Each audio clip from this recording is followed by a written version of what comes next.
எல்லா ஜாதிகளுக்கும் விகிதாச்சார அடிப்படையில் பண்ணுங்கன்னு தான் நாங்களும் சொல்லி கொண்டிருக்கின்றோம். அதனால் அவர்கள் சொன்னதில் எந்த தவறும் கிடையாதுங்கன்னா. ஆனால் ஒரு பக்கம் திமுகவை பொறுத்தவரை பிள்ளையும் கிள்ளிட்டு தொட்டிலையும் ஆட்டுறாங்க.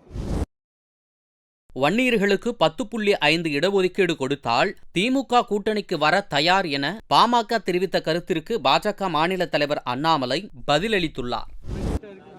இப்போது கூட எங்களுக்கு எந்த தடையும் இல்லை, நாளையே பாஜக கூட்டணியிலிருந்து வெளிவரப்பு தயாரா இருக்கும். அப்படி வந்தால் எங்களுக்கான அந்த வன்னியர்களுக்கான இடஒதுக்கீடு வழங்கப்படுமான்னு ஒரு ஆமாங்க, நேற்று நான் சொன்னேங்கன்னா, பாட்டாளி மக்கள் கட்சியை பொறுத்தவரை மதிப்புக்குரிய மருத்துவர் டாக்டர் ராமதாஸ் ஐயா அவர்களாக இருக்கட்டும், இன்றைய தலைவர் அண்ணன் அன்புமணி ராமதாஸ் அவர்களாக இருக்கட்டும், ஒரு கொள்கையை வச்சிருக்கிறாங்க.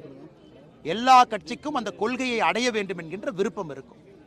நேற்று என்ன சொல்லியிருக்கிறாங்க, மதிப்புக்குரிய மருத்துவர் டாக்டர் அன்புமணி ராமதாஸ் ஐயா பேசும் பொழுது, இதுதான் எங்களுடைய highest end of political journey, இந்த சமுதாயத்திற்கு நீங்க மதிப்பு மரியாதையும் கொடுக்கணும்னு கேட்டிருக்காங்க. அதெல்லாம் எது தவறா பார்க்கலீங்கன்னா, நாங்களும் சொல்வது ப்ரொபோஷனல் ரெப்ரசன்டேஷன், எல்லா ஜாதிகளுக்கும் விகிதாச்சார அடிப்படையில் பண்ணுங்கன்னு தான் நாங்களும் சொல்லி கொண்டிருக்கின்றோம். அதனால் அவர்கள் சொன்னதில் எந்த தவறும் கிடையாதுங்கன்னா. ஆனால் ஒரு பக்கம் திமுகவை பொறுத்தவரை பிள்ளையும் கிள்ளிட்டு தொட்டிலையும் ஆட்டுறாங்க.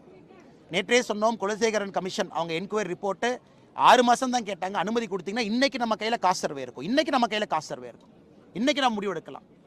அதனால் திமுக அரசில் இருக்கிறாங்க, இதையெல்லாம் பார்த்து கொண்டிருக்கின்றார்கள். எல்லா சமுதாயத்திற்கும் நியாயம் வேண்டும் என்று பாரதிய ஜனதா கட்சி விரும்புகின்றோம். பாட்டாளி மக்கள் கட்சியினுடைய நிறுவன தலைவர் அவர்களும் இன்றைய தலைவர் அண்ணன் அன்புமணி ராமதாஸ் அவர்களும் கேட்பதில் எந்த தவறும் இல்லை. விகிதாச்சார அடிப்படையில் இருக்க வேண்டும் என்று நாங்கள் விரும்புகின்றோம். பொறுத்திருந்து பார்ப்போம். செய்திகளை உள்ளது உள்ளபடி தெரிந்து கொள்ள ரெஃப்ளெக்ட் நியூஸை சப்ஸ்கிரைப் பண்ணுங்க.